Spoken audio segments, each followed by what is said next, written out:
کل مجھے کسی نے بتایا کہ ایک شخص نماز پڑھتا تھا، زکوٰۃ دیتا تھا، روزے رکھتا تھا، فیس بک پہ جو ایتھیس قسم کے لوگ ہیں ان کے اللہ کے وجود کے بارے میں، اسلام کے بارے میں اعتراضات پڑھ پڑھ کے سن کے اس کا دماغ خراب ہو گیا اور اس نے اسلام سے بھی انکار کر دیا اور اللہ سے بھی انکار کر دیا، کوئی اللہ نہیں ہے۔ تو میں نے کہا بھائی لے آؤ، میرے بیٹھ کے بات کرتے ہیں،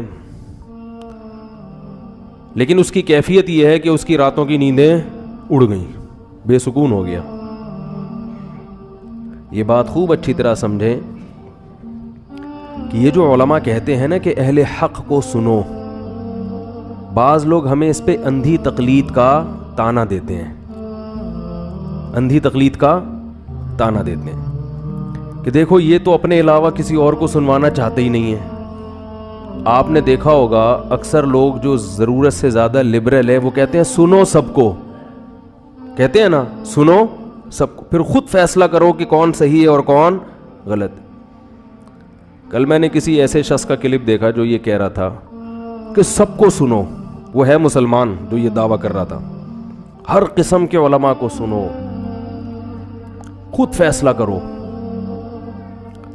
لیکن یہ جو لوگ ہوتے ہیں نا جو اس طرح کی باتیں کرتے ہیں، ان کی اپنی باتوں میں تضاد ہوتا ہے۔ میں نے کہا میں اس کے پاس اچھا، اس نے یہ بھی کہا جو بعض لوگ کہتے ہیں کہ بھائی فلاں قسم کے علماء کو سنو باقیوں کو نہ سنو، تو یہ اصل میں مقلد ہیں اندھے، یہ چاہتے ہیں اپنی دکانیں بنانا، یہ چاہتے ہیں کہ بس ان کی دکانیں چلتی رہیں، تو وہ ذرا لبرل بنتے ہوئے کہتے ہیں سب کو سنو۔ تو وہ چونکہ مسلمان تھے تو میرا خیال ہوا کہ میں ان سے کہوں، ملاقات ہوئی تو کبھی کہوں گا کہ پھر قادیانیوں کو بھی سنو، کیا خیال ہے بھائی؟ آپ جو یہ کہتے ہیں کہ سب کو سنو تو پھر قادیانی کو بھی تو سنو نا کہ وہ کیا کہتا ہے۔ یہاں جو لوگ جتنے بیٹھے ہوئے ہیں ان میں 99% وہ ہوں گے جنہوں نے قادیانیوں کی تقریریں نہیں سنی ہوں گی۔ پھر مزید آگے چل کے ایتھیس لوگوں کی بھی سنو کہ وہ کیا کہتے ہیں، کیا خیال ہے بھائی؟ مذہب پھر عیسائیوں کی بھی سنو، ہندوؤں کی بھی سنو، سکھوں کی بھی سنو۔ تو پھر جب لبرل بننا ہے تو تمیز سے بنو نا، پورا تمیز سے لبرل بنو۔ یہ کیا بات ہے کہ مخصوص طبقے کے تو یعنی صرف ان لوگوں کی سنو اور یہ تو لبرل پن ہے، یعنی آپ براڈ مائنڈڈ ہیں، اس سے آگے میں آپ بھی کیا ہو رہے ہیں کہ نہیں ان کی نہیں سنو، پھر سب کی سنو۔ اور جب سب کی سنو گے تو ہوگا کیا؟ اچھا انہوں نے دلیل میں یہ بھی دی آخر میں کہ دیکھو جب اپنے بچوں کے لیے اسکول کی سلیکشن کرتے ہو تو 100 دفعہ سوچتے ہو کہ کس اسکول میں بچے کو ایڈمیشن دلوانا ہے، تو جب اپنے بچے کے لیے تحقیق کر کے کسی ایک اسکول کا انتخاب کرتے ہو تو اپنے لیے بھی اسکالرز میں سب کی سن کے کسی ایک کا انتخاب کرو۔ یہ دعوے بظاہر بہت اچھے ہیں، ایک بات یاد رکھو، جس میں امت کی اصلاح کا جذبہ نہیں ہوتا نا، جذبہ اس کے دلائل دینے کا انداز کچھ اور ہوتا ہے، جس میں جذبہ ہوتا ہے نا اس کے دلائل دینے کا انداز کچھ اور ہوتا ہے۔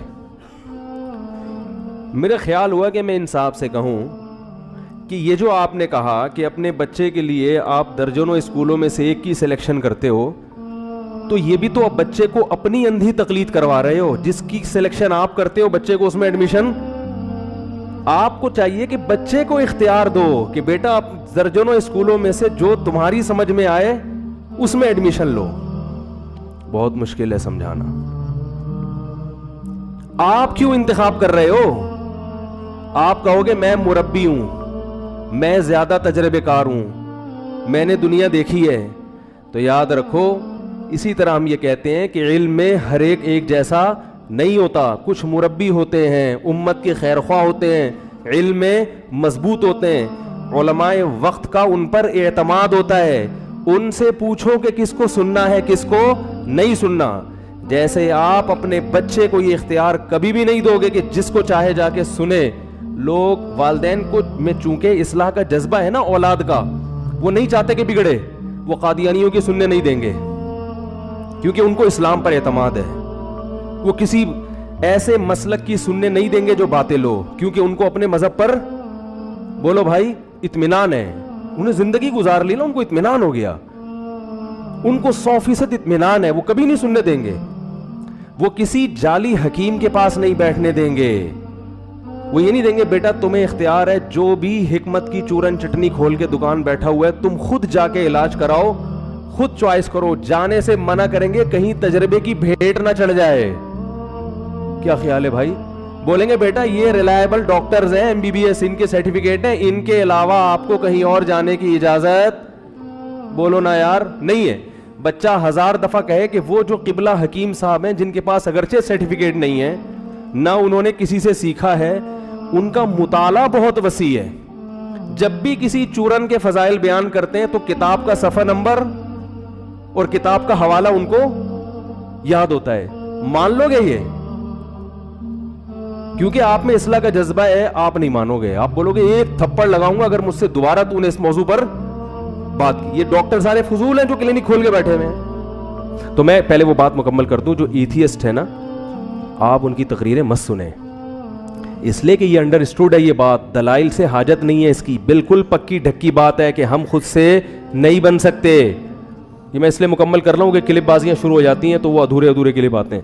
ہم خود سے بن ہی نہیں سکتے, ناممکن ہے. کوئی ہے بنانے والا, کوئی ہے بنانے والا, یہ تو ناممکن ہے کہ بھائی, تبھی قرآن نے اپنے وجود پر زیادہ دلائل نہیں دیے, توحید پر زیادہ دیے, اس لیے کہ وجود تو سبھی مانتے ہیں. یہ کہ ام خلقوا من غیر شیء ام هم خود سے بن گئے ہو, رہا یہ مسئلہ کہ جب ہم خود سے نہیں بن سکتے, اللہ خود سے کیسے بن گیا؟ وہی وہ اللہ ہے, ہم اپنی بات کر رہے ہیں, کیونکہ اللہ کو اگر نہیں مانیں گے تو ہمیں اپنے آپ کو ہمیشہ سے ماننا پڑے گا.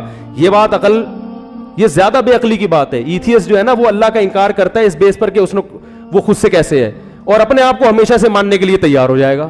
واہ بھائی واہ, تم مادے کی بنی ہوئی چیز ہے, ٹھیک ہے نا, تم میں صبح و شام تغیرات آتے ہیں, تم اسباب کے محتاج ہو, تم ہمیشہ سے ہو, اور بنانے والے کے بارے میں تم یہ فیصلہ کر لیتے ہو کہ وہ نہیں ہو سکتا. تو آپ عقل کی بات نہیں کر رہے بلکہ آپ بے عقلی کی باتیں کر رہے ہیں. تو یہ تو پکی ڈھکی بات ہے. اس لیے عام آدمی کو ہم قطعاً اجازت نہیں دیتے کہ کسی ایتھیسٹ کے سامنے بیٹھ کر فیس بک پہ چیٹنگ کرے اس سے, کیونکہ آپ کے دلائل اگرچہ مضبوط ہیں لیکن آپ وسوسوں, شیطان کو وسوسے ڈالنے کا موقع مل جائے گا. عبادات میں سکون ختم. اس لڑکے کی غلطی جس کا میں واقعہ بھی سنا رہا تھا نا, اس کی غلطی یہ ہے, میں جس کی راتوں کی نیندیں اڑ گئیں, اس کی غلطی یہ کہ اس نے فیس بک پہ ایتھیسٹ سے جو ہے نا چیٹنگ شروع کر دی, چیٹنگ شروع کر دی. دلائل تو نہیں ہے لیکن آہستہ آہستہ دماغ کیا ہو گیا, کیونکہ جب آپ سنتے رہتے ہیں ایک چیز میں وسوسے آ گئے, نماز میں سکون ختم. کیونکہ اب ان ایتھیسٹ لوگوں کے پاس تو سرے سے کوئی راستہ ہی نہیں ہے نا آپ کو گائیڈ کرنے کے لیے, کہ جب کوئی ہے ہی نہیں تو پھر جو مرضی جنگلی جانوروں کی زندگی گزارو. اچھا کیا برا کیا اس کی کوئی ڈیفینیشن ہے ہی نہیں. اچھا برا تو مذہب بتاتا ہے نا, یہ اچھا یہ برا. انہوں نے گے سیکس کو جو قوم حلال کر دے اس کو بیچارے کو کیا پتا کہ اچھا کیا ہے برا کیا ہے. جو لڑکوں سے لڑکوں کی بدفعلی کو نہ برا کہہ سکیں, کوئی دلیل ہی نہ ان کے پاس, تو وہ کیسے آپ کو گائیڈ کریں گے اچھا کیا ہے اور برا کیا, جن کو پتہ ہی نہیں کہ کھانا کیا ہے پینا کیا ہے. عقلی دلائل پر اگر آپ چلو گے نا مذہب کی گائیڈنس کے بغیر, تو پھر آپ ہر طاقتور کمزور کو دبائے گا. وہ کہے گا جب سمندر میں بڑی مچھلی چھوٹی مچھلی کو جان سے مار دیتی ہے تو میں علاقے کا کونسلر ہوں, میں اگر جو ہے نا وہ زمینوں پہ قبضہ کر لوں طاقتور بن کے اور میں اس کو پیسوں کی خاطر جان سے مار دوں تو کیا ہے. فطرت کو تو یہ قانون ہے, جنگل میں شیر کیا کرتا ہے, حکومت کرتا ہے. تو ان کے پاس کوئی راستہ ہی نہیں ہے سرے سے, لہذا ان کی زندگیوں میں سکون نہیں ہوتا. تو وہ لڑکا بیچارہ ایتھیسٹ ہو گیا اور اب کہہ رہے کہ میں زندگی سے سکون کیا ہو گیا ہے, ختم. تو یہ نہ ان لوگوں سے الجھیں آپ لوگ. اللہ نے ایمان کی نعمت دی ہے, اس کی قدر کرو. بہت بڑی نعمت ہے یہ ایمان, بہت بڑی نعمت ہے. اس سے بڑی اللہ نے کوئی نعمت پیدا کی نہیں ہے. اور یہ دعا مانگا کرو, ربنا لا تزغ قلوبنا بعد اذ ہدیتنا, اے اللہ جب تو نے ایک دفعہ ہمیں ہدایت دے دی تو ہمارے دلوں میں کجی پیدا مت کرنا. اور ایک آخری آیت سنا کے بعد ختم کرتا ہوں. قرآن میں اللہ کا ارشاد ہے, یا ایھا الذین آمنوا من یرتد منکم عن دینہ فسوف یأتی اللہ بقوم یحبهم ویحبونہ. اے ایمان والو اگر تم دین سے پھر گئے, اللہ ایسے لوگوں کو پیدا کرے گا جو اللہ سے محبت کریں گے اور اللہ ان سے محبت. یہ نہیں کہا کہ اگر تم نے ایمان چھوڑ دیا تو اللہ ایمان والوں کو پیدا کر دے گا, نہ نہ نہ. تم اگر ایمان سے پھر گئے تو اللہ ایسے لوگوں کو پیدا کرے گا جو اللہ سے محبت کرتے ہیں. کیا مطلب, تم پھرے اس لیے کہ تم میں محبت نہیں تھی, پھر ایسے پیدا کرے گا جو محبت والے ہوں وہ نہیں پھریں گے. تو صرف ایمان کافی نہیں ہے، محبت پیدا کرنا ضروری. جو لا الہ الا اللہ کی زر میں لگائی جاتی ہیں یہ ایمان کے لیے نہیں، ایمان تو سب میں ہے، یہ محبت کی آگ کو بھڑکانے کے لیے. بہت مشکل ہے بھائی، نہیں آ رہی سمجھ. ان کی تو آ گئی الحمدللہ، ان دونوں کی. آپ لوگ کی نہیں آ رہی سمجھ.